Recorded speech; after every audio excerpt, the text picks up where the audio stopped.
The Shining, 1980, is widely regarded as one of the scariest films of all time. The entire film is filled with dread and uncomfortability, and even with some unrealistic, ghostly twists, The Shining has an extremely real and genuine flow to it. The way suspense is built in The Shining cannot be simply overlooked. Each scene is overflowing with subjects to analyze, each shot meticulously crafted to Stanley Kubrick's exact vision. But, with that being said, what exactly makes the whole movie feel so unsettling? Around the three-quarter mark of the film, right before Jack becomes full-fledged crazy, Wendy explores his workspace, desperate to find out what's going on. The scene starts out slow. Wendy is on edge and even carries a bat with her in case Jack decides to act up. Already, the audience is being fed the feeling of impending doom, just as Wendy feels. The scene is painfully quiet, with the only sound being her calling out for Jack and her footsteps on the hardwood. The windows are wide open, casting a cool blue tint onto the room, making it feel cold and especially empty. The camera moves at the same pace as her and keeps a constant distance, watching her turn around every once in a while, being that she's on high alert. We lose sight of Wendy as she walks behind a pillar, our vision being blocked by old photographs.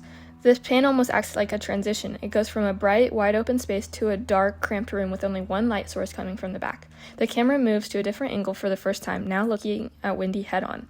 We see how scared she is, enforcing the idea that we should also be scared. Much of the movie has symmetry, but now we see that Wendy is slightly off to the left of the screen as she walks away from the camera. It feels as if we are watching her, and it also gives the impression of disorganization as she approaches the desk. Now we get a claustrophobic upshot of Wendy, slowly appearing from the bottom half of the screen. The music and background noise starts to build and her expression changes when looking at the typewriter. Then there's this close-up shot of the papers, and then back to her face, increasing the pace slowly. Her face is framed by the architecture in the background, bringing our full attention to how distraught she is.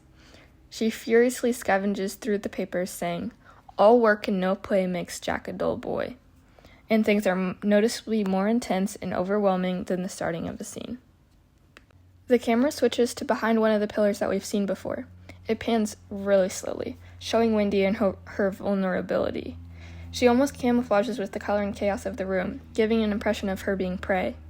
It's also important to note that the room feels lifeless. It doesn't feel like a place that would be easy to work, and the small empty desk in the grand rooms feels lonely.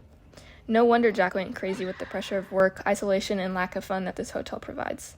We see him slowly appear on camera, our main focus still on Wendy, but the power of him draws our attention over there. He's still blurry and we can't see any defining features, giving a physical representation of the darkness that has taken over him. The camera switches to in front of Jack, with a subjective shot of the camera walking backwards away from him. The background is plain, cold, and dark, and the side lighting emphasizes his features and is commonly used to dramatize a scene.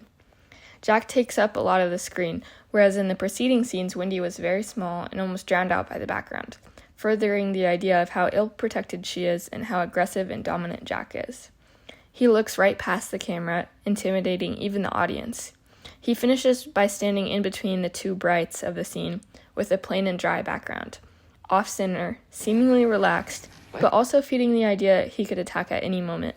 He wears his anger, the dark blood red on top of the navy plaid shirt, symbolizing his fury and power. In conclusion, the specific mise-en-scene used was very clearly paid close attention to by Kubrick, each aspect being particularly chosen. This being the scene preceding him chasing her up the stairs, the main aspects include coloring, use of size and space, and pacing, all giving a more advanced impression of Jack's psychoticness and building suspense for the events to follow.